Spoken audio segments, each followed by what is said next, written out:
Here is a case. A Harvard University student collapsed and cried to her tutor, "I'm not smart enough. I don't deserve to be in this school." Dr. Cuddy talked about this in her TED talk, Fake It Until You Make It. So the student was actually caught in a situation of self-doubt. Self-doubt is when someone questions their own ability to do something that they're actually okay at, but they think they're not actually very good at it. And it's when they have a lack of confidence in their skills. So you may think that everybody who passed the harsh admissions procedure and won a place in Harvard is extremely bright, but researchers show that all university students have experienced self-doubt at least once in their college life. It's even worse in top universities, as everybody is so smart and the students are surrounded by all bright peers. For example, someone might be very good at tennis and playing national level, and someone else might be very good at sailing and have won lots of competitions. So what happens if you don't solve the problem of self-doubt? So the consequences. If you don't solve this problem, you might have trouble we might have trouble with many things and everyday tasks. For example, making friends, because you might not feel good enough to be friends with those people or hang out with them, and you might have trouble making eye contact with them, which means you can't really have a good bond. And secondly, you might also find trouble with interviews, because, for example, if you have a job interview, you may not feel like you're very good at something, and when then the interviewer might not think you're very good at that thing too, even though you have a lot of skills.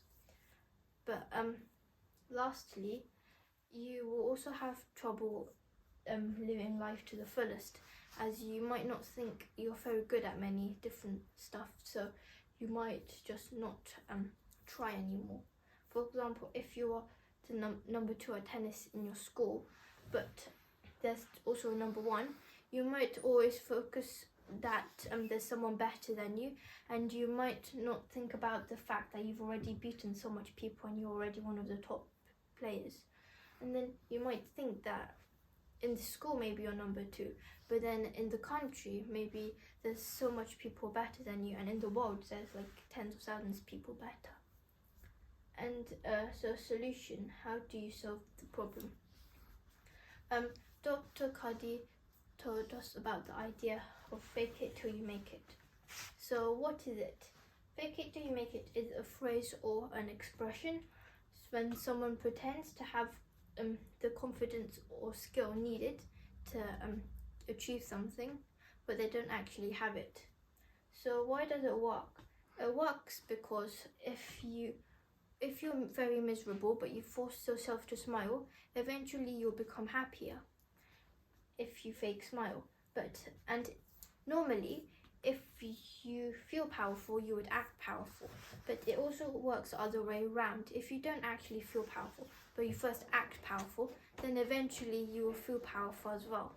For example, apes usually, when they want to show that they're powerful, they usually stretch out like that to show the other apes that they are powerful, so the other apes will stay away from them.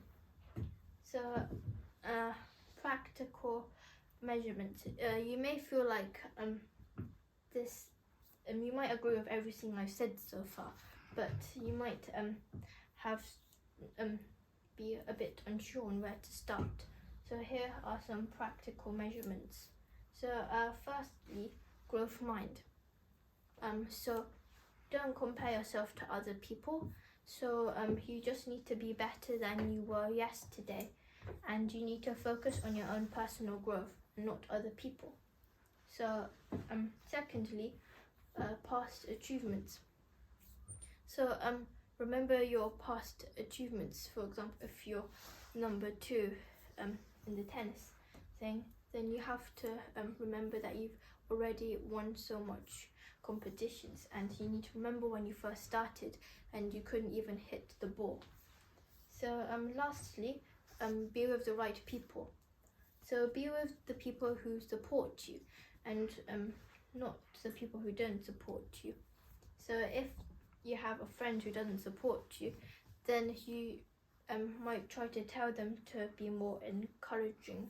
Otherwise, if they don't listen, then just stay away from them and find other better people. So let's look at some real examples.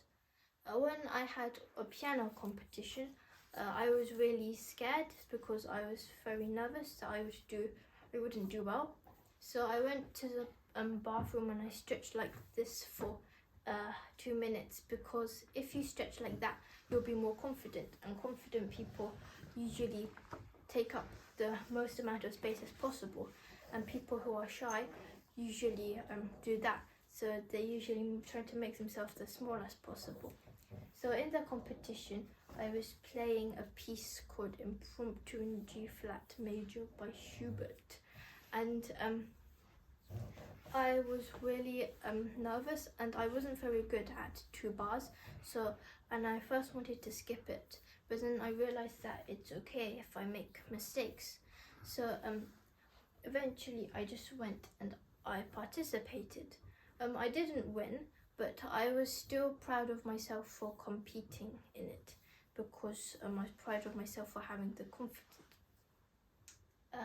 That's all for today. Bye bye.